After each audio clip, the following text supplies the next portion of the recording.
tenemos una fe resuelta, es que están vivas todas las fuentes genuinas de España. España ha venido a menos por una triple división, por la división engendrada por los separatismos locales, por la división engendrada entre los partidos y por la división engendrada por la lucha de clases.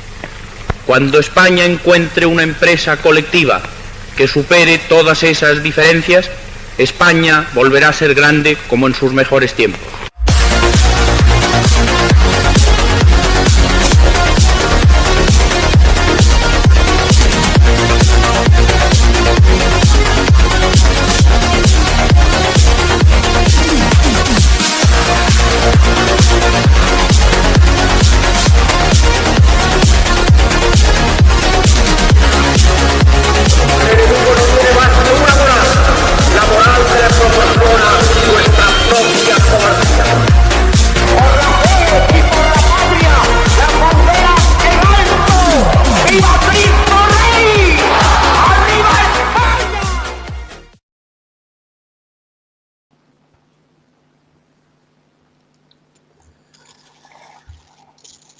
Bueno, pues bienvenidos a todos a un nuevo episodio de Tasca y Trinchera. Hoy estamos con nuestro amigo Gonzalo Rodríguez en este primer capítulo, que ya conversamos con él en el Aullido. Hablamos sobre la enseñanza, pero hoy vamos a tratar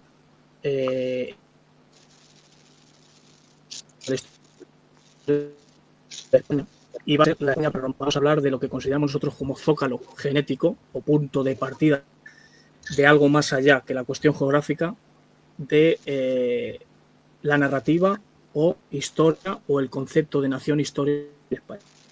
Entonces, a Gonzalo no hay mucha presentación, pero vamos a hacer una breve presentación por si hay alguno todavía debajo de una piedra o en el interior de una cueva que no lo conozca.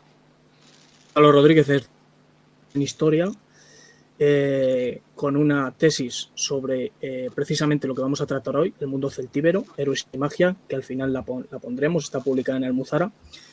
Tiene una empresa de rutas que tiene de operaciones en Toledo, pero también se mueven en Madrid y en Alcalá.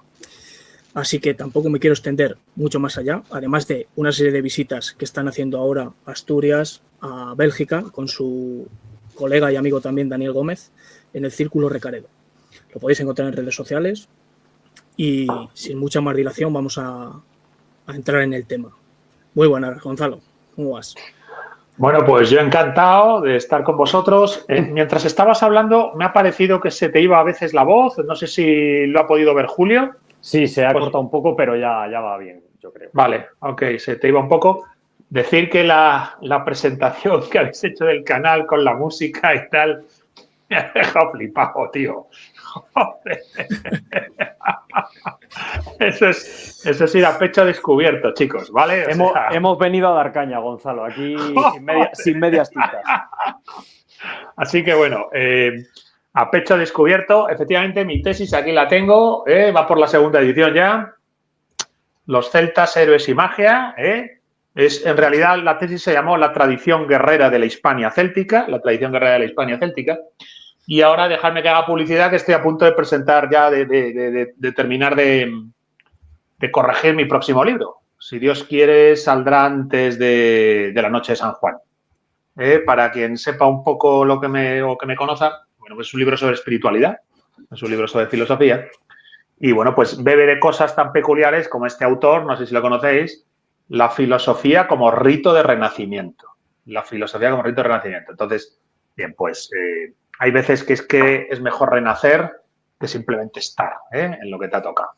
A partir de aquí, yo encantado de estar en Tasca y Trinchera y encantado de darlo todo en la batalla espiritual y cultural de nuestro tiempo, contra las fuerzas del mal, contra la anti-España caña. Así que venga, vamos con ello, me vais diciendo y vamos conversando. Pues vamos con ello. Chema, ¿te parece que empiece con la primera cuestión? Sí. Pues vamos con la primera cuestión, Gonzalo, que teníamos, que te queremos plantear, que es básicamente la diferencia que hay entre una nación política o una nación histórica, ¿verdad? Porque estamos todos hartos escuchar siempre, no, es que España no empieza hasta el 1812, o es que España no empieza hasta los Reyes Católicos, o es que España no empieza hasta, yo qué sé, la locura mayor que he llegado a escuchar es hasta el año 1978, ¿no? Pues queremos plantearte realmente cuál es la diferencia entre la nación histórica, que se va conformando, ¿verdad?, con el paso del tiempo, que es un bagaje que se va acumulando, y la nación política, y en el caso de España, hasta dónde podemos remontarnos para buscar esos orígenes, esa fuente primigenia de la nación histórica. Efectivamente, que haya un debate o una contradicción entre la nación política y la nación histórica es una contradicción completamente artificial y que solo se da en España porque en España tenemos el cáncer de la anti-España, tenemos la enfermedad de la endofobia y la hispanofobia. La nación histórica es una fundación en el tiempo, es un proceso histórico y antropológico del que no te puedes sustraer. Los separatistas catalanes, los separatistas vascos, hasta los de Bildu, lo siento, es lo que hay, son españolas. Forman parte del proceso histórico y antropológico de la nación histórica española.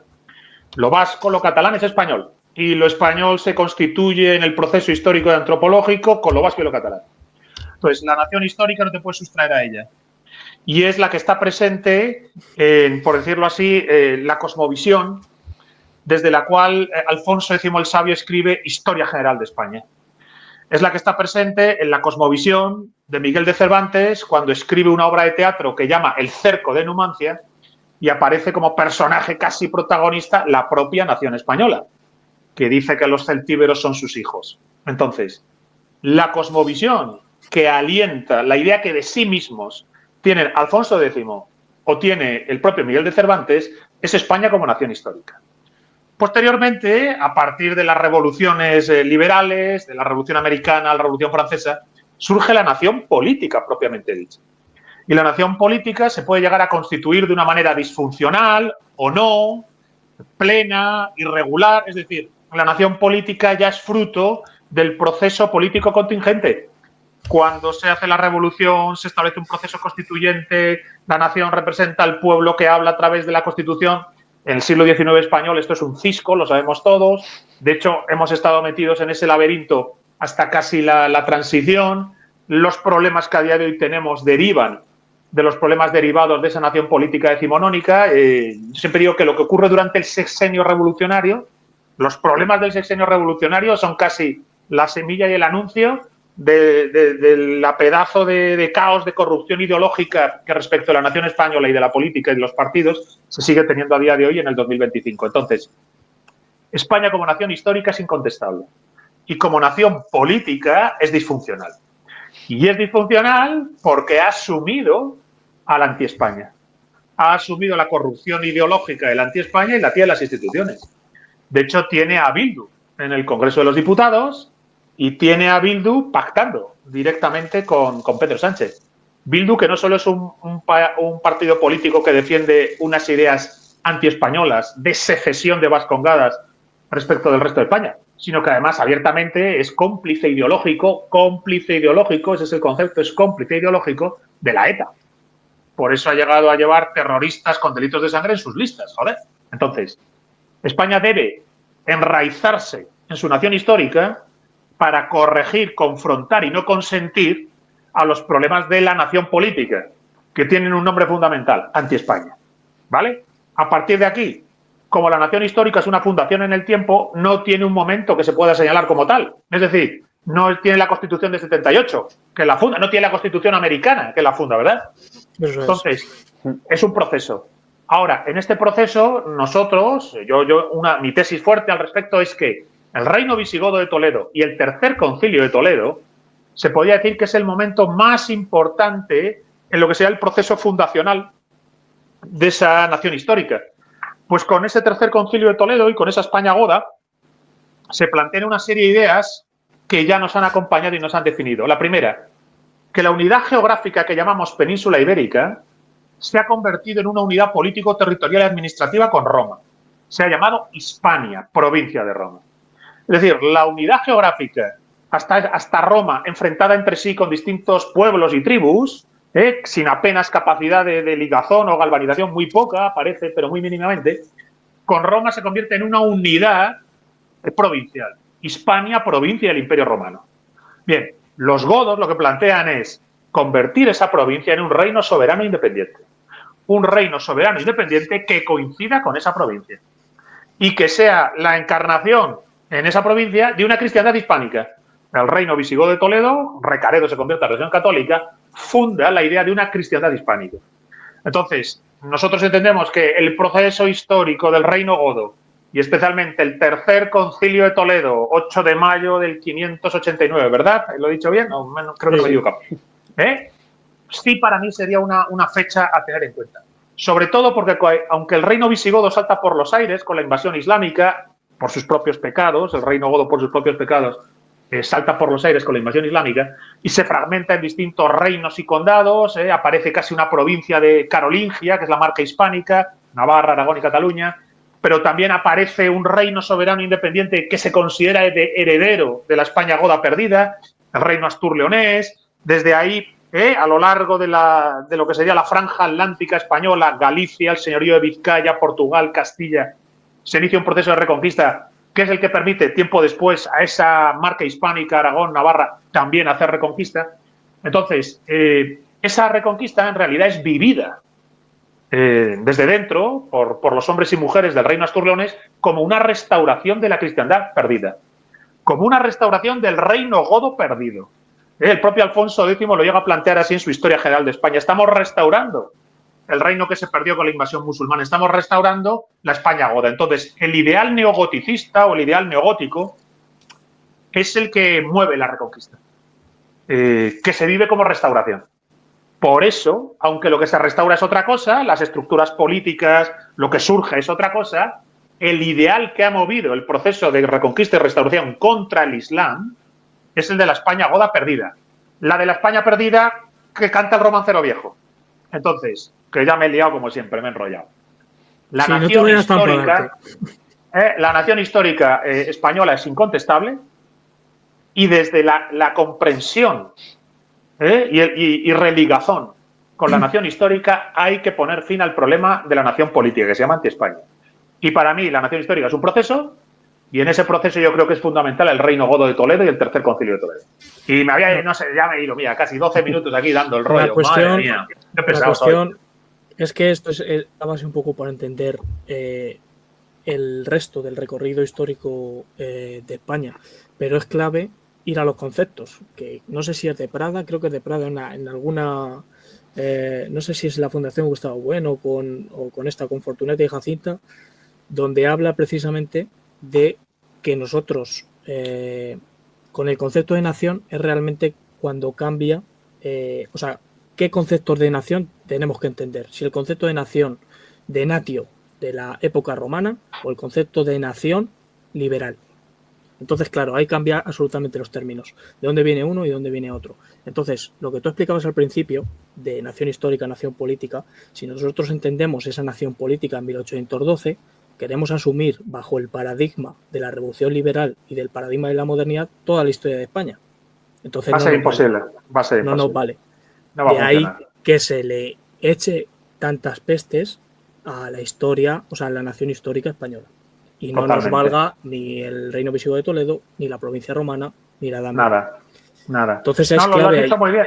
Lo has dicho muy bien. Es decir, si pretendemos pensar España exclusivamente desde las coordenadas de la nación liberal, de la nación política, nos veremos obligados tarde o temprano a relativizar la nación histórica.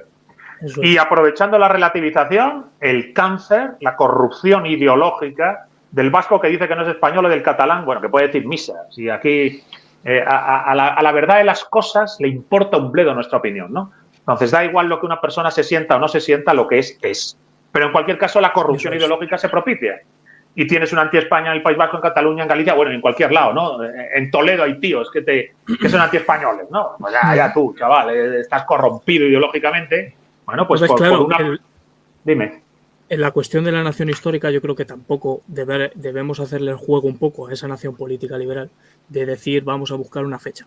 Porque creo que es más complejo que eso. Claro, es más complejo, sí. Si es cierto que tenemos el 589, como una de las fechas importantes dentro de ese recorrido histórico, pero también tenemos, pues yo que sé, la prédica del apóstol Santiago aquí, o la Virgen del Pilar, tenemos un montón de cosas, pero no tanto cerrarnos a una cuestión del Tercer Concilio de Toledo, que sí es importante, claro que es importante para entender ese paso de una provincia dentro de un imperio, después del a un reino soberano independiente, hoy, a un reino post-Roma, por decirlo de alguna manera. Entonces ese sería el primer punto relacionado con la cuestión del nacimiento de España. ¿Y qué papel, que es lo que vamos a ir ahora, Julio, si te parece, preséntalo tú, el papel que van a tener ahí dentro de ese nacimiento de España o dentro del inicio de ese recorrido los pueblos prerromanos? Eso es, pues visto ya que es imposible establecer, digamos, que es una auténtica falsedad esa dicotomía entre nación histórica y nación política, y más en el caso español, joder, que somos la nación histórica, me atrevería a decir, junto con los franceses quizá, que mayor recorrido ha tenido en la historia de Europa, ¿verdad? Pues incluso ya antes del Tercer Concilio de Toledo, incluso ya antes de que en el 218 a.C. llegasen aquí las legiones romanas, incluso ya antes de todo eso, podemos buscar, obviamente, no una fecha concreta, como en el caso de las constituciones modernas, liberales, no un momento concreto, una fecha concreta, pero sí un periodo en el que podemos decir España ya, o lo que será la nación histórica española, echa a andar, ¿verdad? En este caso, nosotros, y siguiendo las tesis que defendéis, tanto tú como Daniel Gómez Aragonés, consideramos también que en el momento en el que echa a andar la nación histórica española es con los pueblos celtas,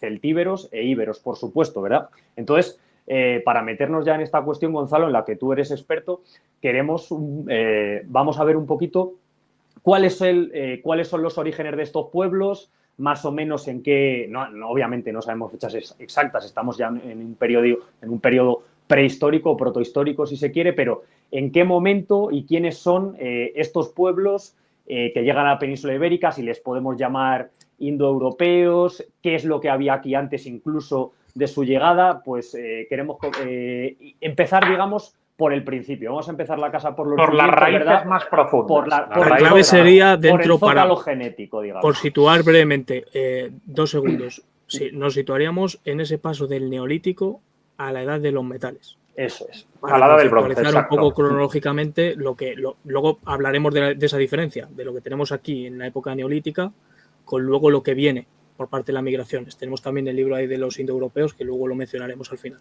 Entonces, Gonzalo... Bueno, vamos a ver. Este es un tema apasionante que además en España se empieza ahora a comprender, a estudiar como Dios manda y a poner en valor. Pero que fíjate, yo siempre para hablar de ello apelo a Cervantes. Cervantes, me encanta recordarlo, lo he señalado antes, escribe una obra de teatro que se llama El cerco de Numancia, donde pretende hacer una especie de exaltación histórica a Numancia y a los celtíberos, señalando a Numancia y a los celtíberos como los primeros españoles. De hecho, en esta obra de teatro aparece como personaje, lo he dicho antes, la propia nación española, la nación histórica española. Y España se lamenta del destino de los celtíberos que van a ser derrotados por Roma. Y el río Duero, el propio río Duero, como si fuera un numen pagano, se manifiesta en la obra de teatro y hace una profecía. Y el río Duero dice, estos que ahora van a morir espada en mano y valerosamente, tendrán unos hijos tan valerosos que harán un imperio más grande que el romano. Y el imperio de los descendientes de los numantinos doblará el brazo a la propia Roma, señalando lo que fue el saco de Roma de 1527.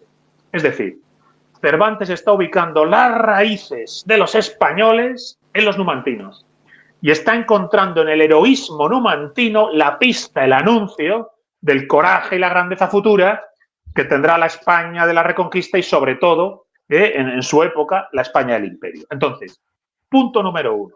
Yo estoy con Cervantes. Yo pienso como Cervantes que la raíz de España original, el elemento troncal, es ya la España prerromana. Que esos hombres y mujeres de la España celta ibérica y celtibérica son nuestros tatarabuelos, nuestros bisabuelos, nuestros ancestros. Descendemos fundamentalmente en lo troncal, en un tanto por ciento genético que hasta se ha medido, ¿verdad?, con la genética contemporánea, descendemos de esa gente. Esto no es cuestión menor, porque si la nación histórica es una nación procesual, es un proceso antropológico, histórico y demás, la nación histórica es ante todo linaje y tradición.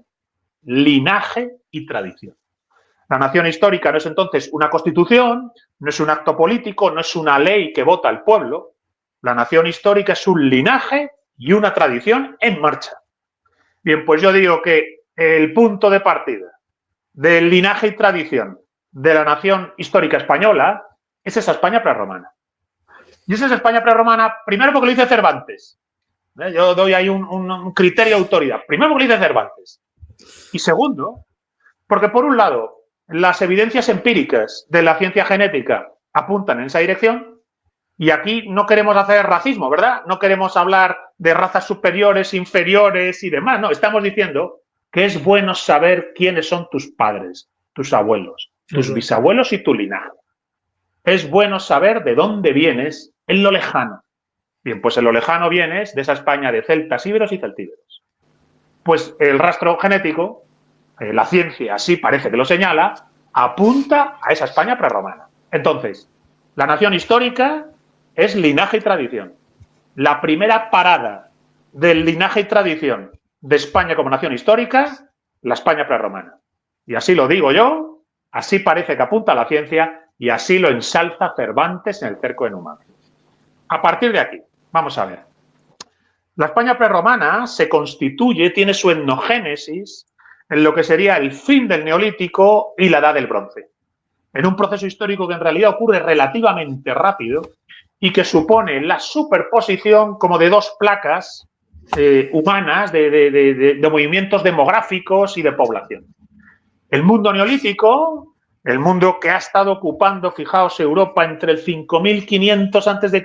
y el casi 2000 a.C., hay casi 3500 años de ciclo neolítico, se ve rápidamente desbordado por la Edad del Bronce y lo que llamamos las migraciones indoeuropeas, que no se termina de saber lo que son, cuánto tiempo duran, cómo se producen, se nos escapa. Pero sí que parece que del interior de Eurasia hay un proceso durante siglos de movimiento demográfico de Oriente a Occidente, por eso se llama indoeuropeo. Indoeuropeo significa que va desde el Indo hasta Irlanda. El sánscrito es la lengua indoeuropea más antigua que hay. El Rig Veda, los himnos del Rig Veda, son el texto indoeuropeo más arcaico que hay. Que además, esto es muy bonito de estudiar, resulta que tal como plantea el Rig Veda, el sol, la aurora, la mañana, los dioses del cielo, resuena, tiene una especie de consanguinidad espiritual con los himnos de Homero, Apolo, los himnos de Homero. Entonces, este mundo indoeuropeo, que se va expandiendo, es el que se superpone al mundo neolítico y mayormente lo absorbe, lo hace suyo. De hecho, el rastro genético parece que apunta a que los hombres del neolítico mueren, pero las mujeres pasan a formar parte de esos invasores o migradores, no sé cómo llamarlos, porque tampoco se tiene claro a veces el proceso. Bien, pues esto ocurre de Oriente a Occidente. En la India, en la misma India, se da también la placa neolítica y la superposición indoeuropea, como ocurre desde la India hasta las Islas Británicas. Bien, pues lo mismo va a estar pasando en España. Ahora en España, esta es la tesis, que no solo es mía, en España ocurre un fenómeno un tanto, se da en toda Europa, pero aquí como que se remarca más, y es que del sustrato previo neolítico hay supervivencias más cuantitativas y cualitativas que en el resto de Europa. Esas supervivencias, ecos o prolongaciones del sustrato neolítico sería el mundo ibérico. El mundo ibérico que habla una lengua no indoeuropea. El mundo ibérico que practica el culto a la mujer de poder, con la dama de Elche y la dama de Baza. El mundo ibérico del cual posiblemente el vascuence originario, no el que se diseña por el PNV, por decirlo así, para hacer su trampantojo ideológico, es la única lengua prerromana que conservamos en España, y es una lengua que posiblemente está vinculada al amplio espectro de las lenguas ibéricas, que no son indoeuropeas y hunden sus raíces en la placa anterior neolítica. Fijémonos que en Britania, en Inglaterra, Irlanda, Gales, se conserva lengua prerromana, la lengua céltica, el céltico gaélico, ¿verdad? Se conserva. Bien, nosotros conservaríamos una lengua prerromana que sería el vascuence, que por desgracia, fruto de la corrupción ideológica de los nacionalistas, es una lengua que ya parece que no pertenece a nadie más que a ellos, ¿verdad? La lengua prerromana que se conserva en España ahora pertenece solo al nacionalismo vasco, cuando al fin y al cabo es una lengua española que nos remite al pasado ancestral, ¿verdad? Bien estaría ponerla en valor todos, aunque tengamos la lengua que ha hecho la historia, la lengua franca, el español, el castellano, ¿verdad? Entonces, a partir de aquí, el mundo ibérico parecería que es pervivencia del sustrato neolítico. Pero luego, sobre esa pervivencia, se han dado los procesos de etnogénesis de la Hispania céltica. Hispania céltica que además podría tener como 3 regiones o 3 estadios. El mundo céltico arcaico, lo que Martín Almagro Gorbea llama indoeuropeo protocelta. Formas arcaicas de celtismo, casi vinculadas a la edad del bronce y casi al vaso campaniforme, y que tendrían que ver con el arco galaico-lusitano, la fachada atlántica galaico-lusitana, y en gran medida con el mundo cántabro-astur. Ese sería el máximo arcaico de la céltica hispánica. Luego, en lo que sería la Celtiberia propiamente dicha, tendríamos un mundo céltico, lo más parecido que tenemos en España, un mundo céltico parecido a la céltica continental, a los galos. Hay que pensar que para la historia y el estudio de esa Europa céltica se ha llegado a establecer la Galia como el paradigma de celticidad, Esto ha generado muchas confusiones, pues se ha llegado a decir que si no tiene registro arqueológico análogo al de la Galia, no hay celtas. Si no hay una lengua análoga al de la Galia, no hay celtas. Entonces surge, por ejemplo, la idea de que, por ejemplo, en Irlanda no hay celtas. Pues su paradigma no es galo, ¿no? Entonces, lo más parecido a la céltica de la Galia sería la Hispania celtibérica, que recibe este nombre celtibérica porque son celtas en España utilizando logros civilizatorios del mundo ibérico. Por ejemplo, el alfabeto. Los celtíberos escriben y utilizan las runas de Iberia. El lenguaje ibérico, si lo habéis visto, utiliza un sistema rúnico parecidísimo a las runas. Un primer maridaje, es decir, una etnogénesis entre ambos. Por decirlo Sí, pero manera. en este caso, no sé hasta qué punto hay etnogénesis en el sentido de hombres y mujeres, de íberos y celtas, pero sí que hay un préstamo cultural. Los celtíberos son capaces de utilizar el alfabeto ibérico. Eso es. Entonces, no sabemos hasta qué punto hay esa etnogénesis, pero es verdad que Roma utiliza el término celtíbero para designar a estos celtas en España que parecen casi galos. Estos celtíberos son una de las palancas de resistencia fundamentales contra Roma.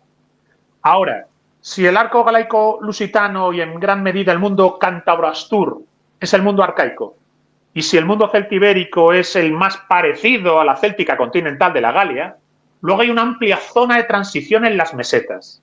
Una zona de transición que iría desde el pleno celta de los celtíberos al arcaico galaico. Y es el territorio de los baxeos, de los betones, de los carpetanos, que a veces aparecen vinculados a la celtiberia o, como los betones, aparecen vinculados a los lusitanos. Hay una zona de transición. En este sentido, la céltica hispánica es heterogénea. Entre el sustrato arcaico protocelta del noroeste y la fachada atlántica, al elemento de una céltica casi continental, en la Celtiberia, a las zonas de transición. Aquí yo subrayaría un hecho fundamental que a mí es anecdótico, pero tiene su valor, mirad. Y es que cuando los romanos están conquistando Britania, los propios romanos identifican que los pueblos de la actual Inglaterra estarían vinculados a galos belgas, se parecen a los galos. Pero conforme van a Gales, a la actual región de Gales, encuentran algo arcaico, que no parece exactamente galo. Y entonces no recuerdo el cronista romano que dice que los silures, que es el pueblo que más planta resistencia a Roma en Gales, dice, los silures parecen de Hispania. Dice, parecería que son del norte de Hispania, como si vinieran de la Hispania arcaica, de la Hispania galaico-lusitana y cántabro-astur. Después hemos descubierto con la mitología irlandesa, en el libro de las invasiones, ¿verdad?, que según el mito irlandés, en la primera llegada de esos célticos a Irlanda, Gales y en gran medida a las Islas Británicas, no sería desde la Galia, en la Edad del Hierro, sino quizás fue en la Edad del Bronce, desde Hispania.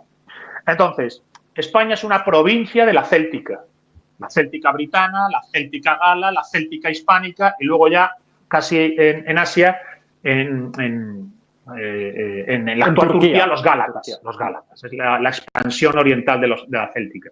Pero Hispania es una provincia de la Céltica. Lo que pasa es que es una provincia que, por un lado, tiene 3 niveles, celtíberos, indoeuropeos protoceltas y zona de transición, y por otro lado tiene una cosa distinta, que es el mundo ibérico.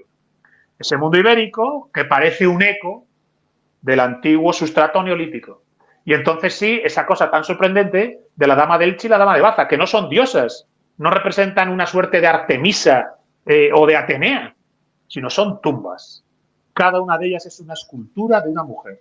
La mujer ha sido incinerada, las cenizas se han metido en la escultura, en la dama de Baza en un costado, la han metido bajo tierra y los guerreros han ofrendado las falcatas, el armamento, han ofrendado el armamento a esa mujer, que aparece en un trono en pose majestática. No aparece representada ni como esposa, ni como madre, ni como amante, ni como diosa, sino con una especie de cargo de autoridad espiritual y religiosa. Bien, pues esto a mí me gusta llamarlo el misterio de los íberos. El misterio de los íberos. Entonces, esta España prerromana, tan heterogénea, con un territorio ibérico, un territorio céltico que a su vez es protocelta, celtíbero y de transición, e incluso un mundo ibérico, que en el sur, en el Valle del Guadalquivir, en tiempos de Roma, los turdetanos son continuación de la civilización tartésica de la Edad del Bronce. Este mundo tan heterogéneo y tan diverso es la matriz genética de los españoles. Dicho así por la ciencia contemporánea. En gran medida descendemos mayormente de ese linaje. Bien, pues hay que ponerlo en valor. Hay que ponerlo en valor simplemente porque es bueno tener tus abuelos, tus ancestros, tus antepasados. Y es un linaje en el que no entras a hacer valoraciones de pureza, ¿verdad? No estás en la complicación darwinista del racismo como materialismo biológico, sino que estás haciéndolo como Dios manda, con la idea de linaje, nuestros antepasados. Antepasados que están presentes en Miguel de Cervantes, que nos da una lección a los españoles de nuestro tiempo. Entonces, por hacer un poco de síntesis, Gonzalo, de lo que comentabas, que tenía que yo aquí apuntado varias cosas. La cuestión, claro, por hacer un poco de síntesis con el punto que íbamos a tocar ahora, la cuestión de tierra, sangre y poder. Es decir, si estamos hablando de una nación histórica, obviamente tiene que tener un inicio, aunque no pongamos decir una fecha concreta, pero sí lo que tú hablas de linaje. Es decir, una raza, un sujeto operatorio, por decirlo en esos términos, que conforme el inicio histórico, por decirlo de alguna manera, de lo que va a ser andando el tiempo la nación española. Entonces eso lo tenemos dentro de esta geografía, dentro de Tartesos, el mundo íbero que le va a continuar y el mundo celta con esas migraciones. Y se da esa disyuntiva que hemos hablado antes entre íberos y celtíberos. Entonces, aquí tiene en la conclusión Adriano Romualdi, en la conclusión del libro suyo de Indoeuropeos, de aquí, que luego lo pondremos en la bibliografía. Importantísimo ese libro. Todo el que pueda hacerse con él, que se haga con él. Eso es. En el primer párrafo tiene una cosa que es clave y que nosotros creo que compartimos dentro de este análisis que estamos haciendo. Y dice, el factor racial no puede explicar por sí solo el complejo mecanismo de las vicisitudes humanas. La raza es mucho, pero no lo es todo. Constituye únicamente una de las fuerzas de las que nace la historia. A medida que nos alejamos de la sencillez de los orígenes, innumerables factores surgen para confundir las líneas del lienzo. Entonces, creo que es clave para entender eso, porque... Bueno, yo ahí diría, mira, si me dejas varias cosas. Uno. Sí. Por un lado, estaba comentando que Cervantes nos da una lección. Pues sin complejos, afirma el orgullo de sentirse heredero del coraje numantino. Punto número 1. Y en segundo lugar, con orgullo, a través de la profecía del Duero, reivindica el orgullo del proceso histórico español. Ese antiguo linaje, pues ha luchado con los romanos, los godos, los moros, la reconquista, y ahora es el imperio universal. Reivindica ese orgullo de linaje, de tradición y de nación histórica. Bien, ese orgullo que transmite Cervantes en el Cerco de Numantía nos da una lección para que los españoles del siglo XXI nos dejemos de gilipolleces y podamos decir, amo España, amo mi linaje, mi tradición, como lo ama Cervantes. Punto número 1. Punto número 2. He de decir que esta idea de íberos y celtas, neolíticos e indoeuropeos, no es particular de España, en realidad se da en toda Europa. Se da en toda Europa. De hecho, se da de la India hasta Irlanda, es decir, se da en todo lo que es el área de expansión que hemos llamado indoeuropeo, que es un término inventado para hablar de esos pueblos, indoeuropeo. Vale. Es verdad que a día de hoy sigue sin saberse del todo el proceso, es decir, sorprende que Creta, preindoeuropea, mediterránea, neolítica, parece que tiene rastros de culto a Zeus antes de los propios invasores indoeuropeos de helenos, griegos, ¿verdad? Entonces, se nos escapa. Creemos, parece ser, que las cosas son a grosso modo como yo las he señalado y se están dando en todo ese arco. Y en España las rastreamos de manera bastante evidente, bueno, pues con el tema ibérico. A partir de aquí, has dicho, la raza no es todo, sí todo. Bien, pues esa frase de Romualdi, que además es muy famosa, ¿verdad? De su libro sobre indoeuropeos, es muy, muy famosa.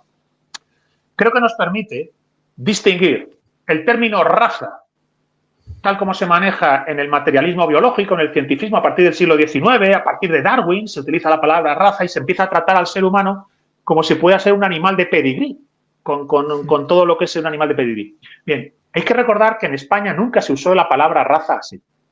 Nunca. En castizo español, decir un hombre de raza, este es un tío de raza, significaba que en él lo mejor de un linaje se manifestaba. Es decir, cuando en España decían, ¿conoces a fulano? Es un tío de raza. ¿Qué significaba? Que las virtudes del linaje y tradición de esa nación histórica en ese tío estaban presentes. Las había sacado. No significaba que su padre, su abuelo, su bisabuelo, no, sino que lo que estaba dentro se había manifestado. De tal modo que se estaba asignando una dimensión también espiritual a la palabra raza. Y con espiritual quiero decir que aquello con lo que nacemos, la pasta con la que nacemos, genética, del tipo que sea, no deja de ser una pasta que luego hay que trabajar. Creo que técnicamente, incluso científicamente, se llama epigenética.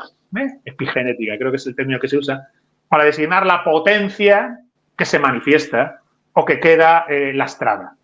Bien, pues yo diría que España, en tiempos de Hernán Cortés, estuvo llena de hombres de raza. ¿Verdad? Estuvo llena de tíos así. La España del siglo XXI, pues igual tiene la misma línea genética, ¿verdad? Pero ya no somos hombres de raza, que no. Ya no estamos ahí. Entonces, creo que hay que reivindicar también que la nación histórica es linaje y tradición, y la palabra raza en castellano significa que has sido capaz porque te has esforzado o porque te han enseñado a sacar lo mejor de las virtudes, enseñanzas y potencialidades de ese linaje y tradición. Bien, pues a día de hoy eso no está pasando. A día de hoy, por eso digo que España tiene un problema espiritual. No solo está desarraigada de su linaje, tradición y su nación histórica, sino que además parece que nadie se esfuerza por, conociendo eso, actualizarlo, que emerja. Bien, pues claro, a partir de aquí, la sanación de España pasa por también hacer emerger esa potencia.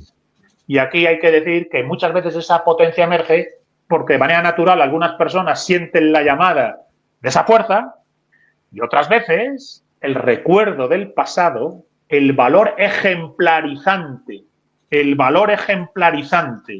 de la historia invita a los jóvenes a sacar esa fuerza. ¿Verdad? Si hicieran una buena película sobre Blas de Lezo, un hombre de raza, ¿verdad? Pues dirían, ostras, es una figura ejemplarizante.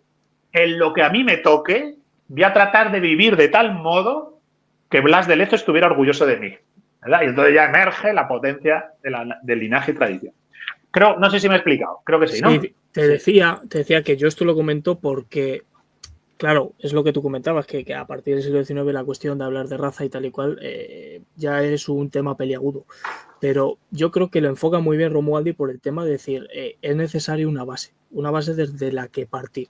Ahora bien, ahí tenemos ya procesos de etnogénesis que se van a dar luego, el mundo romano, etcétera. Pero claro, es clave entender esto, o sea, estamos de acuerdo con lo que has dicho tú, es clave entender esto porque luego lo que tenemos en el mundo contemporáneo actual es la negación de la cuestión de raza y luego meter narrativas del tema de es que los españoles sois una mezcla de judíos, moros, estos, los otros y la moto. Y claro, eso, los actuales estudios es lo que están de alguna manera desestimando, haciendo que hay el propio estrecho de Gibraltar constituye una barrera más allá que la cuestión, o sea, más allá de la cuestión geográfica. Entonces es clave por eso, porque cuando hablamos muchas veces entre nosotros de la España de las tres culturas, decimos sí, España de las tres culturas. Celtíbera, romana y goda. Eso es, celtíbera, romana y goda.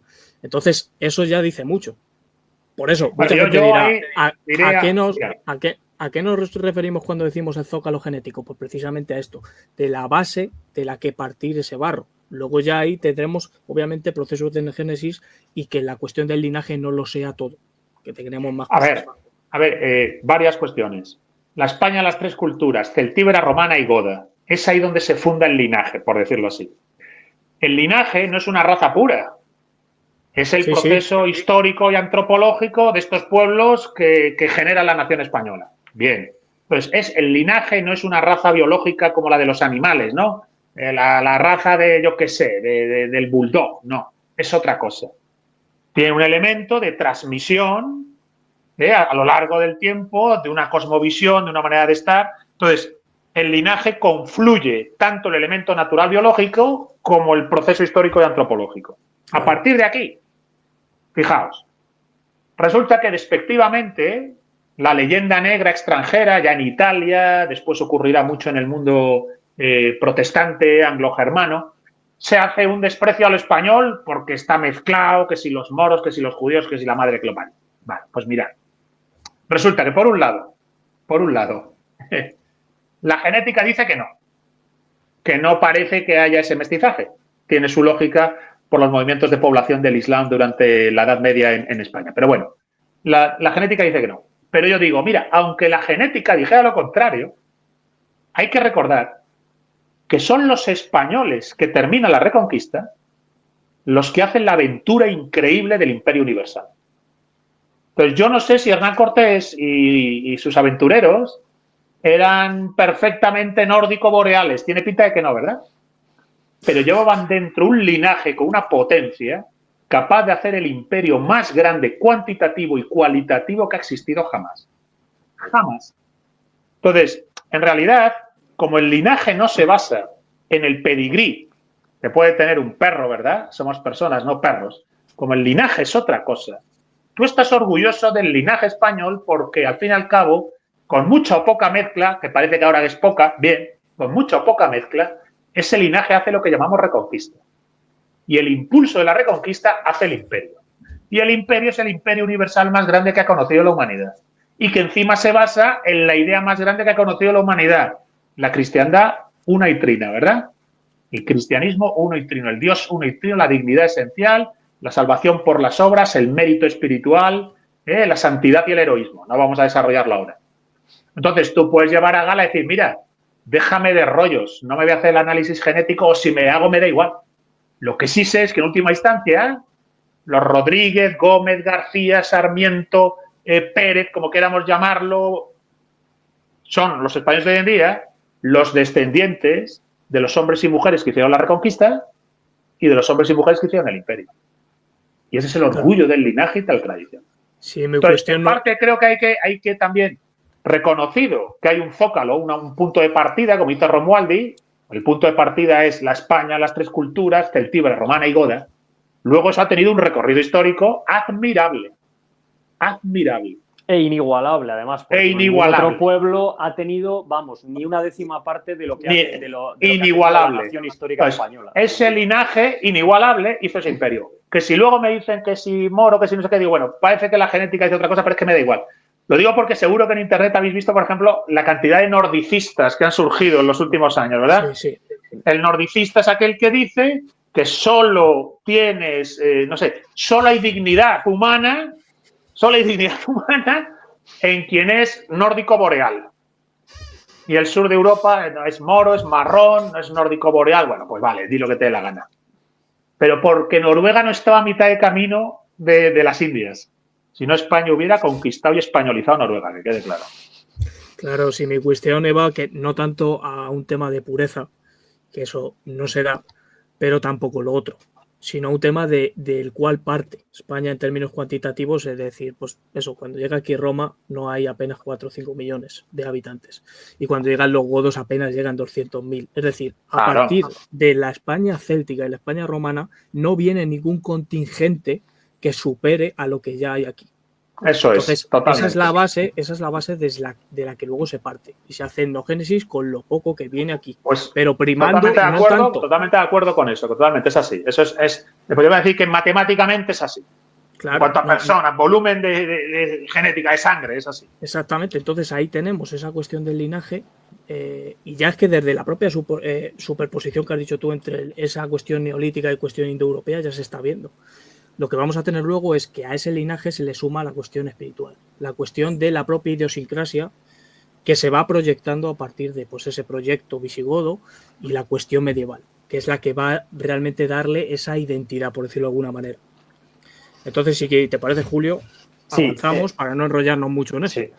Sí, eso es nada. Simplemente ya la última pincelada, que efectivamente, como muy bien habéis dicho tanto tú como Gonzalo, el afán de búsqueda de conocer los orígenes, llamémoslo el zócalo genético, como se quiera llamar, no es por racismo, no es por superioridad, no es por darwinismo, no es por estos rollos protestantes que se dieron en la Europa del 19 y principios del 20, sino simplemente por conocer las raíces, el origen, no con un afán neodarwinista, ni de clasificación, ni de tú eres esto, tú eres la otra, ¿no? Y también porque al final, y esto es importantísimo, el árbol sin raíces no da fruto, el árbol sin raíces se cae y los hombres, al igual que los árboles, no podemos vivir sin raíces.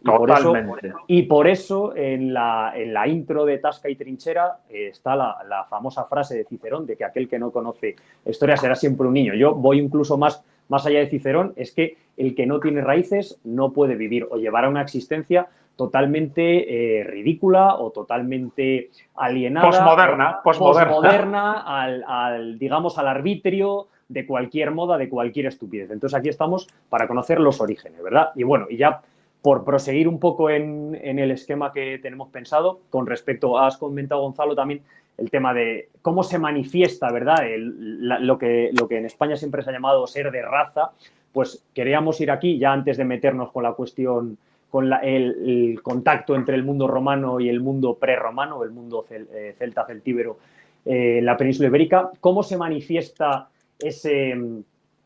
cómo se manifiesta en esos pueblos, digamos, cuál era su forma de ver el mundo, cuál era su organización social, cómo hacían la guerra, cómo entendían el más allá, cómo entendían que era su paso por este mundo, ¿verdad? Que creo que las fuentes arqueológicas sí que nos han dejado bastantes pinceladas y que conocemos un poco la ética agonística de estos pueblos. Bueno, ese es el argumento de mi tesis. Efectivamente. Es el argumento de mi tesis. Una síntesis. Tampoco le voy a hacer la promo, Celtas, Héroes y Magia, la cultura guerrera de la Hispania celtica. Sí. Importantísimo. El estudio que se haga con el libro de Gonzalo, por favor, que es fundamental. Entonces, para esta cuestión.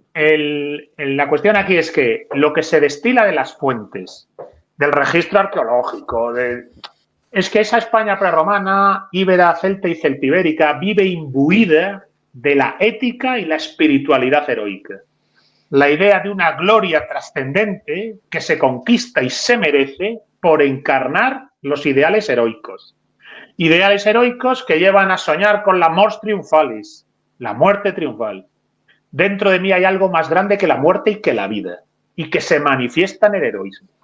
Y el heroísmo es el que jerarquiza mi personalidad y jerarquiza la sociedad en la que yo vivo. Y los hombres se juntan mediante pactos de lealtad entre sí, donde se practica, por decirlo así, una suerte de régimen feudo-vasallático, articulado en torno a esa ética y espiritualidad heroica. Hay una dimensión de la trascendencia y la dimensión de la trascendencia es fruto del mérito. un mérito espiritual que tiene que ver con, cuando digo espiritual, de cómo afronto la vida, la muerte y las cosas del mundo. Y si no las afronto con heroísmo, no hay mérito. Entonces, esa manera de vivir es la que les lleva a los episodios increíbles del Monte Medulio, de los Astures del Monte Medulio, de Numancia, 20 años resistiendo la guerra contra Roma, Viriato, 8 años seguidos enfrentándose a Roma. Fijaos, Viriato derrota un ejército consular. Los ejércitos pueden ser en provincias pretorianos, por decirlo así, o consulares. El ejército consular tiene muchísimos más efectivos. Lo derrota Viriato. Y al modo caballeresco, fruto de la ética heroica, le dice al cónsul, no te matamos, pero reconoce que te he ganado. Vuelve a Roma y dile al Senado que a partir de ahora nos hemos ganado el derecho a ser amigos libres de Roma. Mantenemos nuestra autonomía, pero fíjate que si nos pedís algo estamos dispuestos a darlo. No sé, por ejemplo, tropas. Y en el Senado, arrogante y orgulloso, no lo aceptó. Y para cuando Roma vuelva por Viriato, Viriato el pobre ya ha desmovilizado su ejército. Lo mismo pasará con Numancia. Numancia derrota un ejército consular y hace lo mismo. En lugar de laminar y pasar a cuchillo al ejército derrotado, le tiene una encerrona total, le dice al cónsul, vuelve a Roma, reconoce que hemos ganado. A partir de ahora seremos amigos libres de Roma. El Senado no lo aceptó, Escipión aún menos, luego diseñó el cerco famoso con el que por asfixia derrota a Roma. Y luego por los astures y cántabros. Recordar la lucha contra los cántabros, que al final es casi como perseguir a Limaña, o sea, no se rinden en ningún caso, ¿no? Dice Estrabón, les crucifican y mueren en la cruz cantando victoria. Mueren en la cruz cantando victoria, los cántabros. La anécdota a mí me impresiona, ¿no? En una de estas guerras contra los cántabros derrotados son vendidos como esclavos al sur de Francia, posiblemente en la actual Aquitania, ¿no? La zona Aquitania. Bien, pues los esclavos cántabros, en cuanto les venden en lo que sería, supongo, algún latifundio, una granja, lo que fuera, se las apañan para matar a sus amos, escapar de la granja, volver a Cantabria y reanudar la guerra. Toma ya. Y luego, bueno, pues las anécdotas increíbles. Yo, la que más me llama la atención es también entre los cántabros cuando cuentan que la refriega en la guerra, a una familia de los derrotados la encadenan. Al padre, la madre y el hijo mayor les encadenan y les tienen de prisioneros. Pero la familia tiene un hijo pequeño, yo qué sé, 5 o 6 años. Entonces los romanos no le encadenan. Dicen, bueno, pues al bico este no le vamos a encadenar. Y entonces, fijaos la anécdota. El padre llama al niño y le dice, busca un arma. Mátanos y mátate tú. No vamos a ser esclavos. Y el niño con 6, 7 años, ¿qué tendría? Busca un arma. Mata a su padre, a su madre, a su hermano y luego se mata a él. Solo si te has criado imbuido de una cosmovisión heroica, de valor, coraje y libertad irreductible, total, donde la muerte no es nada porque eres eterno y estás llamado a la trascendencia.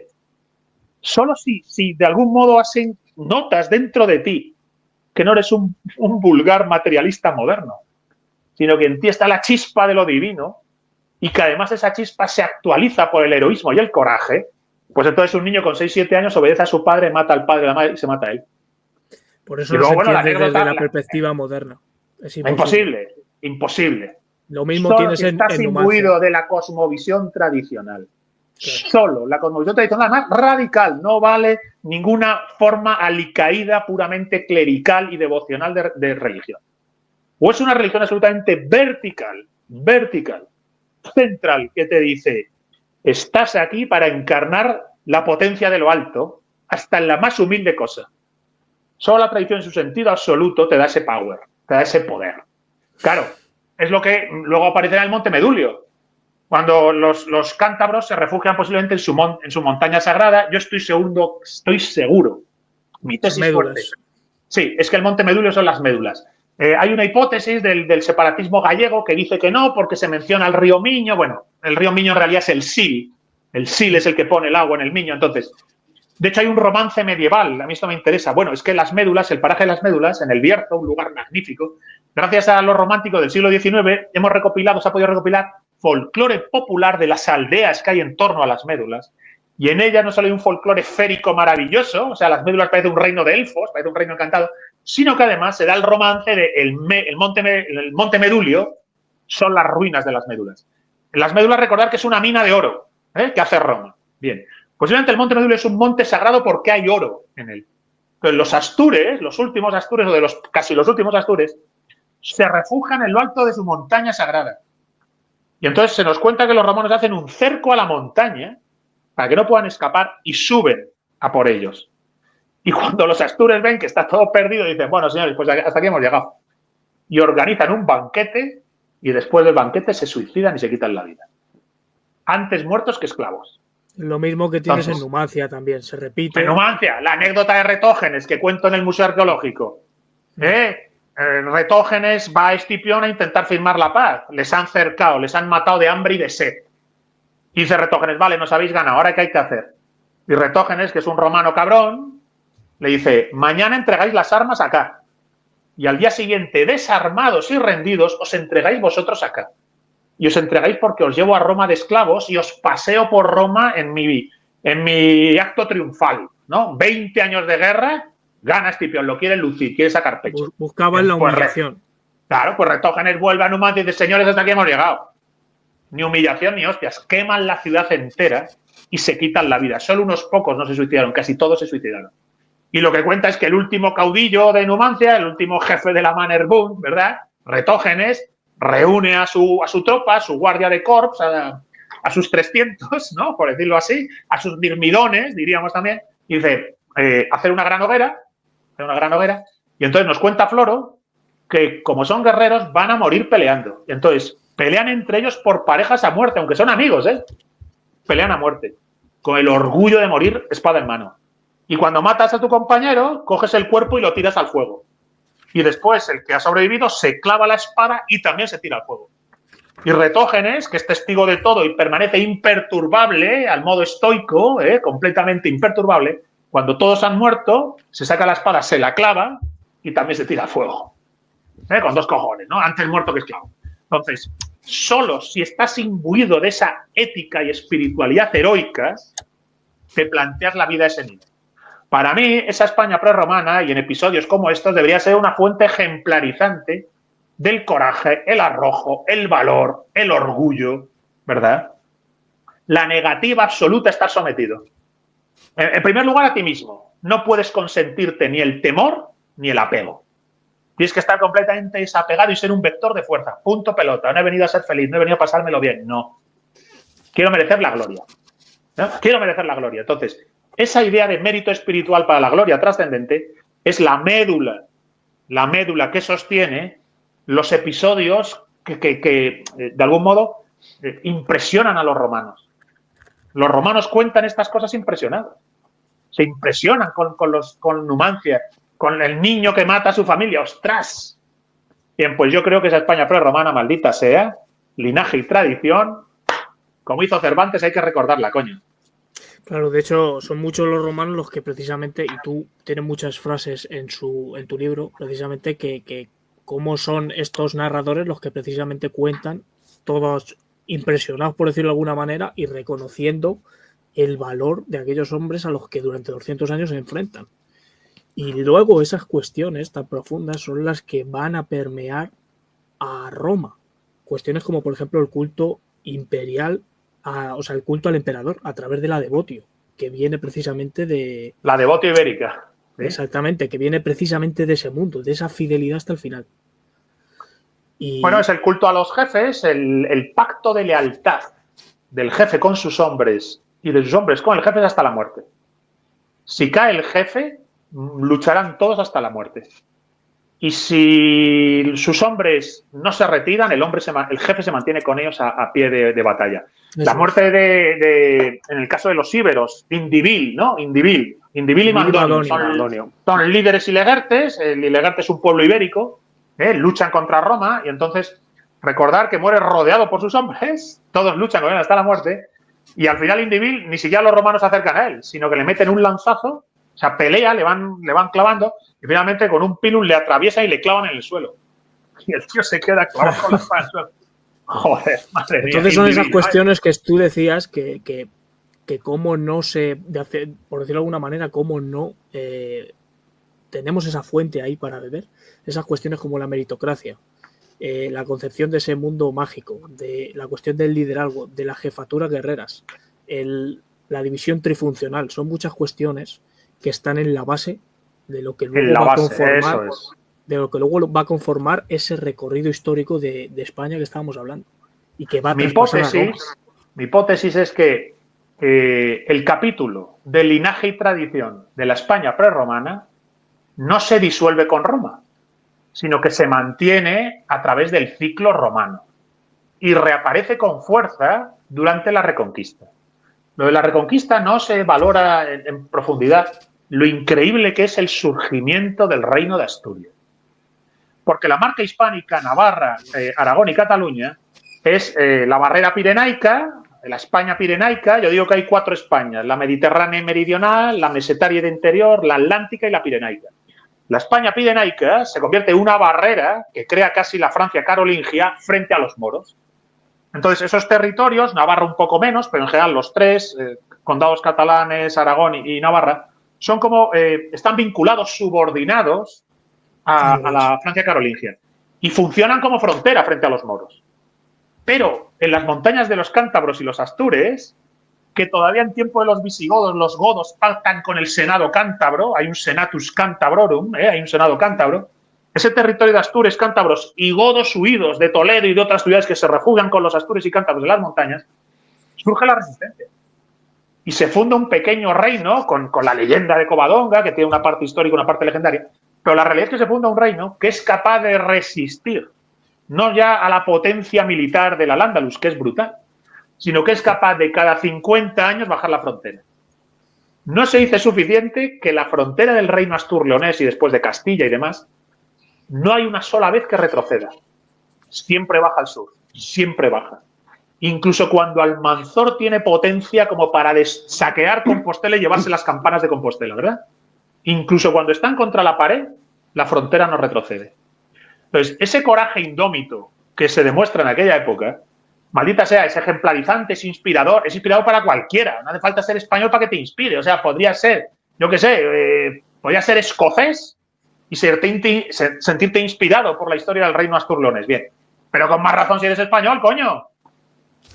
No deja de bajar. Pues yo digo que ahí se revuelve a manifestar ese linaje y tradición. Y podríamos estar aquí buscando, ¿no? ¿Dónde se va manifestando? Lo que está claro es que a día de hoy no se manifiesta. En los últimos, me atrevo a decir, 50 años se ha pergeñado algo que se veía venir. Yo creo que viene ya de la segunda mitad del siglo XVIII. El siglo XIX es un desastre para nosotros. Nos deja ya en situación de conflicto con la propia nación histórica. España entra en conflicto consigo misma en el XIX. Y en los últimos 50 años, bueno, pues ha generado la España masculada, la España cancerada, la España enferma de sí mismo. Entonces, bueno, sí, pues frente a ello, maldita sea, sacar el orgullo del linaje y tradición. Sí, vamos a pasar, si quieres, Julio, a la parte de Roma, que bueno, esto nos podíamos alargar mucho, de cómo luego Roma, precisamente cuando entra en esa parte de decadencia, vuelven de nuevo unas migraciones, por decirlo de alguna manera, indoeuropeas, que van a verter sangre fresca en esa Roma que estaba ya decadente. Y eso también lo vamos a tener luego en la propia Hispania. Pero bueno, por pasar y hacer ya el último de los puntos, que es la llegada de Roma aquí. Eso es. Nada, pues vamos ahora, Gonzalo, con, efectivamente, como bien has desarrollado, esa ética guerrera, esa ética agonística, esa importancia de la vida en libertad antes que ser un esclavo.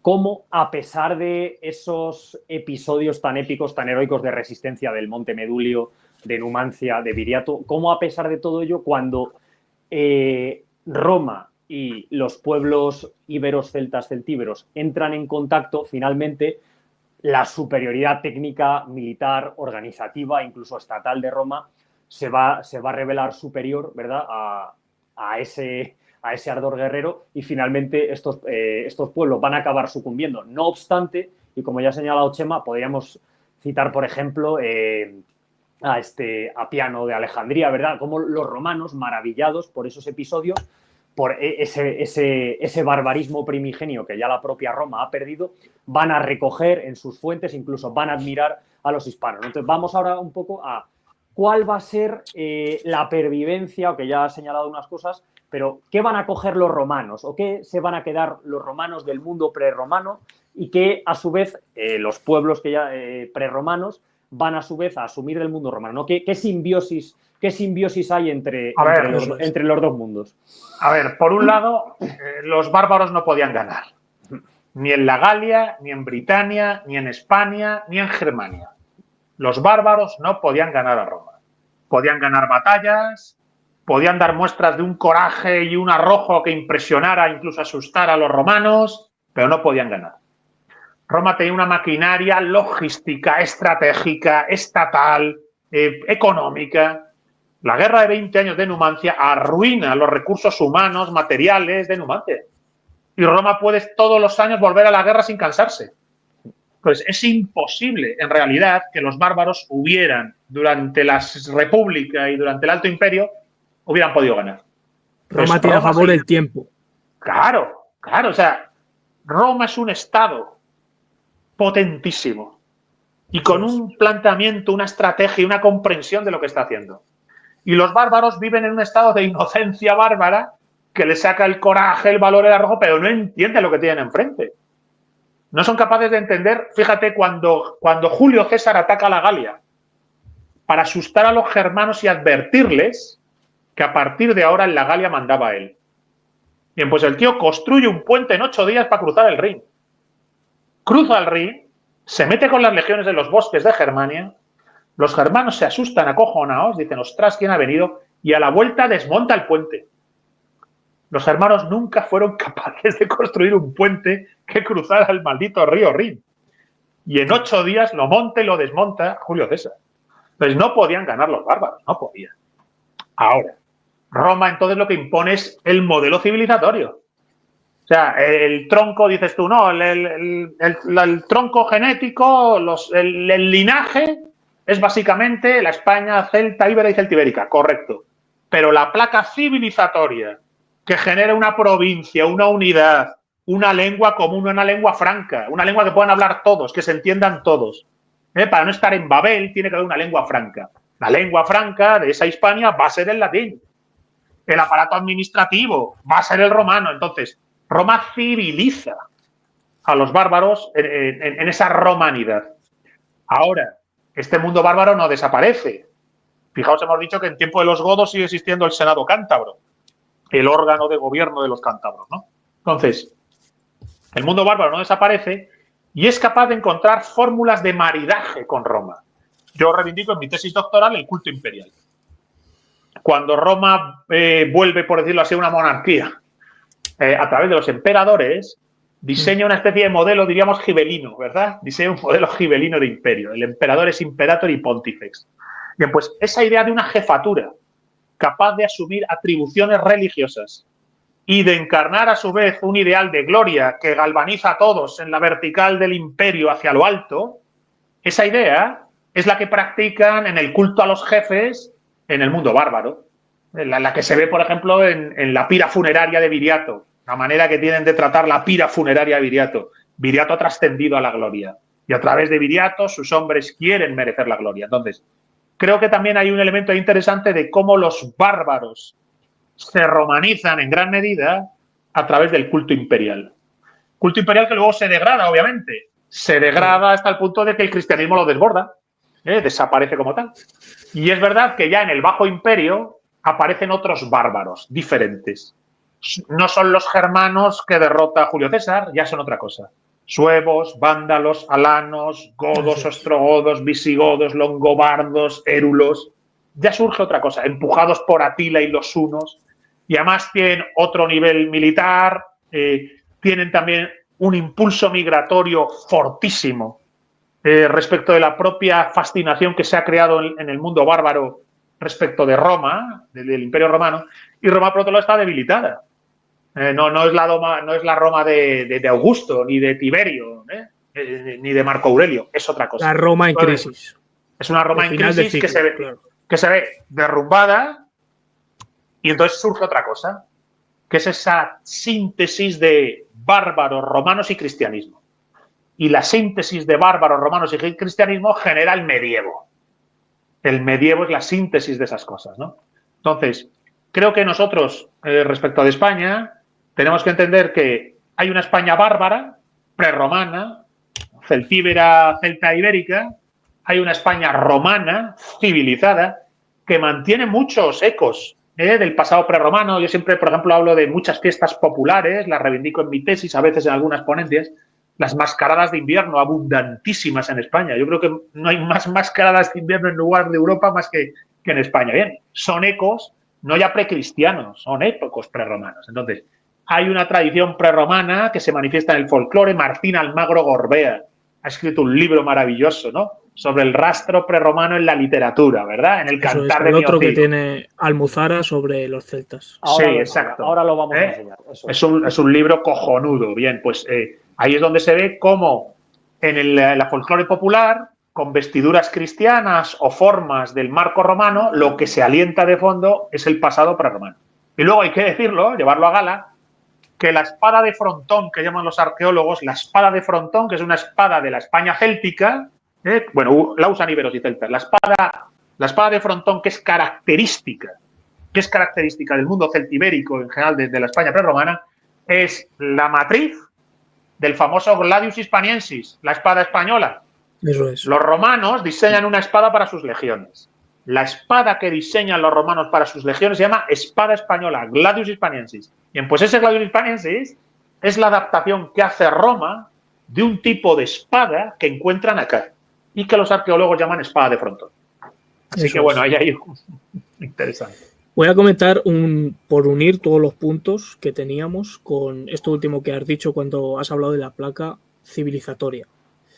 Esa placa civil, porque algunas veces con esto de la alianza de civilizaciones y toda esta cantidad de mierda que tenemos ahora, se suele muchas veces no se suele entender las cosas bien. Y también el término, por ejemplo, que usan los gustaobuenistas de imperio generador, en este punto quizá conviene afinar algo más. Es decir, esa placa civilizatoria que se va a dar cuando llega aquí Roma es a través de la guerra. Es decir, lo que se va a poner aquí, los puntos fuertes que se van a poner aquí después y durante esos 200 años son las legiones. Son ciudades que forman esas legiones. Entonces, eso también hay que tenerlo claro a la hora de hablar del elemento cuantitativo en cuántos romanos o cuánta gente de la península itálica viene aquí. La base genética, la base de población es esa, pero con esa placa civilizatoria a través de la guerra que traen los romanos. Entonces es clave señalar eso para unir los puntos de la cuestión de población, de zócalo genético que estábamos tratando en este vídeo. Entonces no sé si quieres apuntar algo más. No, muy de acuerdo, muy de acuerdo. Al fin y al cabo, primero hemos distinguido nación histórica y nación política. Hemos visto que España no tiene ningún problema como nación histórica, lo tiene como nación política porque ha sido desde la nación política incapaz de enraizarse en la nación histórica. Y por eso se ha construido precisamente, Gonzalo, eso es, la nación política se construye negando la nación histórica, creando ahí un auténtico error, una auténtica, no sé, endofobia. Por eso tenemos casi, ¿no? Lo nuestro es malo, lo anterior es malo, hay que rechazar lo anterior, hay que rechazar la España histórica para construir la España moderna, que mira, no tiene que ser como nosotros mismos, sino que tenemos que copiarlo de fuera, ¿verdad? Tenemos que copiar las influencias que vienen de Francia o que vienen del mundo anglosajón, y eso es un absoluto error, vamos, o al menos aquí los tres estamos convencidos de la anti-España. Eso es, ahí nace la anti-España. Exactamente. En el momento en que la nación política se construye negando a la contra, recelando, relativizando la nación histórica, es cuestión de tiempo que surjan las guerras civiles atroces, casi 6 guerras civiles a lo largo del siglo XIX hasta la guerra civil que gana Franco, y luego posteriormente, tras el franquismo, la anti-España. Que es un verdadero disparate. A ver, que en España hemos tenido de vicepresidente del gobierno a un señor, Pablo Iglesias, que decía, no puedo decir España. Yo puedo decir democracia, puedo decir derechos humanos, pero no puedo decir España, ¿os acordáis? Son las consecuencias últimas de este proceso de la anti-España. Eso es. Que es una locura, entonces.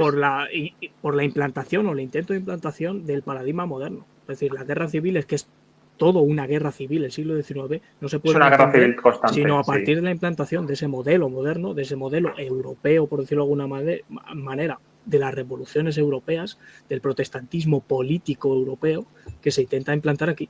Entonces entra en discordia, obviamente, con toda la tradición y el linaje y espíritu previo que ha hecho la nación histórica. Esa distinción que hacemos, por un lado, nos permite entender el cáncer de la anti-España. ¿Por qué tenemos este monstruo? Porque la nación política se ha hecho a la contra de la nación histórica. Y luego la nación histórica es linaje y tradición. No, es una fundación en el tiempo, no tiene un momento fundacional, aunque a mí me guste hablar del Tercer Concilio de Toledo, es una cosa procesual. Es un proceso histórico, antropológico. Y en ese proceso histórico, antropológico, ese linaje y tradición puede tener capítulos. El capítulo de la Reconquista, el capítulo del Imperio. Bien, pues yo reivindico el capítulo de la España prerromana. Y como he explicado, lo hago porque Cervantes lo hace y lo hago porque parece que efectivamente, incluso desde el punto de vista genético, básicamente somos, no sé, descendientes de la España de los celtas, íberos y celtíberos. Que en la etnogénesis de la Edad del Bronce se siembra más o menos lo que a día de hoy seguimos siendo los que estamos acá. Entonces, ahí hay una enseñanza de lo que se llama el Urbol, el pueblo originario, ¿verdad? ¿Cuál es el Urbol de España? Pues el Urbol de España, la España prerromana. Y entonces en esa España prerromana luego pues han pasado muchas cosas, ¿verdad? Los romanos, lo que queramos, sí. Pero es verdad que en última instancia en la España prerromana hay unas enseñanzas de coraje, de arrojo, ¿no? De desapego y falta absoluta de temor, de victoria total sobre todo tipo de miedo que deslumbran. Que deslumbran y que deslumbraron a Cervantes y que, joder, tienen que hacer parte de comprender quiénes somos. Yo digo, la España celtibérica, la España romana de Séneca, ¿verdad? La España goda del Tercer Concilio, la España que se rompe con la invasión musulmana y la España que hace la Reconquista, la España que con el ímpetu de la Reconquista hace el imperio, el imperio que entra en crisis a partir de la paz de Westfalia y que en la segunda mitad del siglo XVIII ha entrado en crisis consigo misma. Y entonces sí, la España contemporánea, que se gesta en el... ¿Sí? Perdona, Gonzalo, no digo, es fundamental, o sea, o el primer paso en contra de la anti-España es conocer, divulgar, comprender lo que es la España histórica. Es que sin ese proceso previo no podemos hacer nada en contra de la deriva actual de la anti-España. No hay nada que hacer. Entonces, el primer paso, por eso Chema y yo hemos fundado esta tasca, esta trinchera, para precisamente cumplimentar esa tarea, que es dar a conocer quiénes somos en primer término, cuál es o qué es la nación histórica española y cómo debe combatir, digamos, a la anti-España que engendra la mala construcción de la nación política. Si me dejas a partir del 19. Un apunte, al final, lo que decías tú de la cuestión genética, de estos estudios que han salido en la actualidad, porque es en la actualidad cuando se tienen estos medios públicos. O sea, al final, lo que nos separa de un señor celtíbero o de un señor no es nada más y nada menos que la cuestión tecnológica. Nosotros seguimos teniendo el mismo pensamiento, las mismas cuestiones que afectan a la profundidad del ser humano, que entonces es la cuestión técnica. Pero esa cuestión técnica, después de toda esta narrativa que nosotros defendemos, esa cuestión técnica en concreto de la genética, lo que ha venido a hacer es a dar la razón a Cervantes. Es decir, nosotros sabíamos la cuestión, defendemos esa cuestión narrativa, y ahora, por la cuestión técnica, científica de la genética, ha venido a dar la razón. Es decir, es ya el punto que faltaba para cerrar el círculo. Que se siga empecinando en defender lo contrario es porque está metido en esa cuestión moderna, posmoderna de la anti-España, ni más ni menos, y odio y enemigo de España. Bueno, pues por eso Cervantes hay que reivindicarle cuando dice estos numantinos son los primeros españoles. Ostras, qué bonito decir, primeros españoles, numantinos. Y luego creo que sería fundamental no solo, o sea, fijaos cómo la anti-España trabaja mucho machacar la historia, ¿no? Machacar el Cid, machacar Hernán Cortés, la Reconquista no existió, el árabe es una lengua española, hemos oído a alguien de Más Madrid, me parece que es diciendo, el árabe es una lengua española. Entonces, ellos, la anti-España, sí tiene conciencia de que hay que romper los anclajes identitarios y espirituales del español del siglo XXI con el pasado de la nación histórica española. Hay que romperlos, relativizarlos, adulterarlos y tergiversarlos.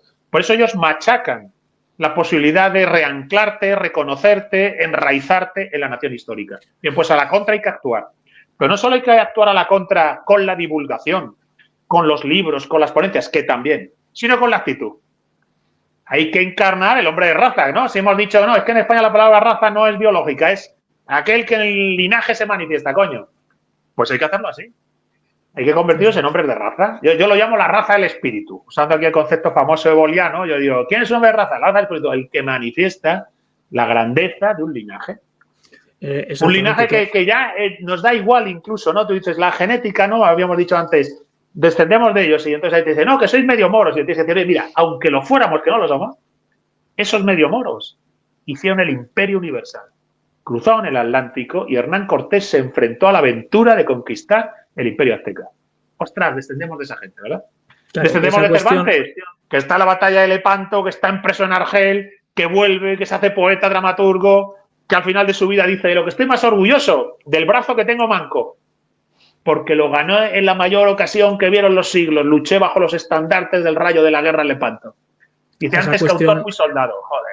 Esa cuestión del linaje, que es importante, asumir lo que tú dices, esa vertiente también del espíritu, lo que te lleva es asumir verdaderamente la nación histórica española, es decir, asumir el proceso histórico que tiene España.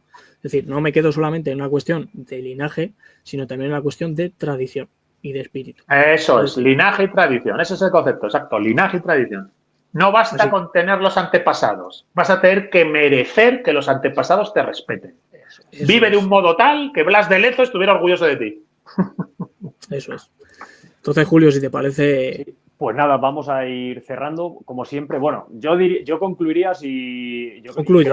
Creo que vais a estar de acuerdo conmigo en que en general podemos decir que don Miguel de Cervantes Saavedra tenía razón y que tenemos que, para saber quiénes somos, tenemos que ir efectivamente a nuestros autores del siglo de oro que tenían perfectamente claro quiénes eran, de dónde venían y cuál era su propósito y su misión en la vida. Creo que podemos cerrar así. Y bueno, ya como siempre vamos a acabar con un pequeño apartado recomendando bibliografía y diferentes obras, tanto científicas como divulgativas, en los que se profundiza más en todas las cuestiones que hemos tratado. Por supuesto, la primera, ahí la pone Chema, Los celtas, héroes y magia, de Editorial Almuzara, el libro de Gonzalo, en el que analiza... es fruto de su tesis doctoral, en el que analiza toda la España prerromana, la psique de los pueblos celtíberos, la distinción entre las diferentes zonas, la zona protocelta o digamos más arcaica del noroeste peninsular, la zona íbera, la zona celtíbera de esos oppidum, de esas grandes ciudades amuralladas, ya más desarrolladas, más jerarquizadas, etcétera. Luego tenemos por ahí, Chema, también... Y luego, espera, y meto dale. Además de esa cuestión, la cuestión que ha comentado aquí un poco de el trasfondo del discurso de Gonzalo, cómo pensaban, es decir, cuál eran los modos de vida que tenía esta gente, que es lo importante más allá también de la arqueología, que es lo que hace Gonzalo en esta tesis, que es una versión un poco divulgativa para todos los públicos, digamos, y que luego también mete unos apéndices muy importantes para mí, que son la conquista romana de Hispania, esos 200 años al final, para entender realmente cómo es este proceso, digamos, desde un marco cronológico in situ.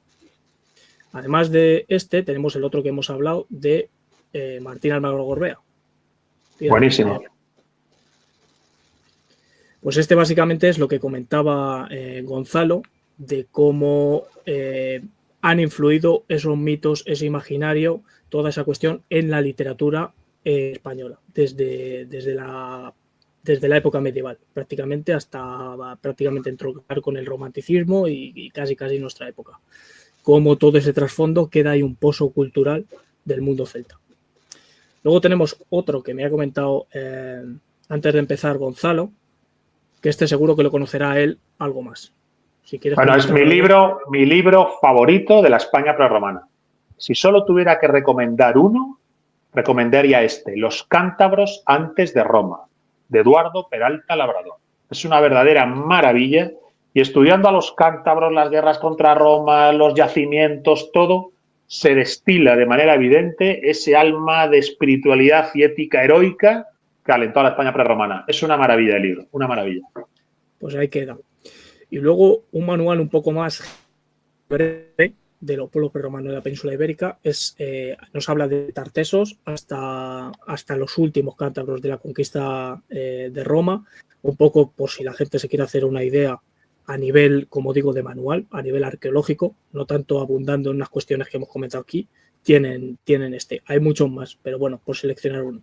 Y por último, que hemos comentado de los indoeuropeos, que se sale un poco de la cuestión estrictamente de los celtas que hemos comentado aquí, pero sirve para conocer un poco las bases de este mundo indoeuropeo, que al fin de cuentas es donde surge esa céltica hispánica, por decirlo de alguna manera, esa rama, esa raíz dentro de la céltica europea que va a terminar aquí en Hispania.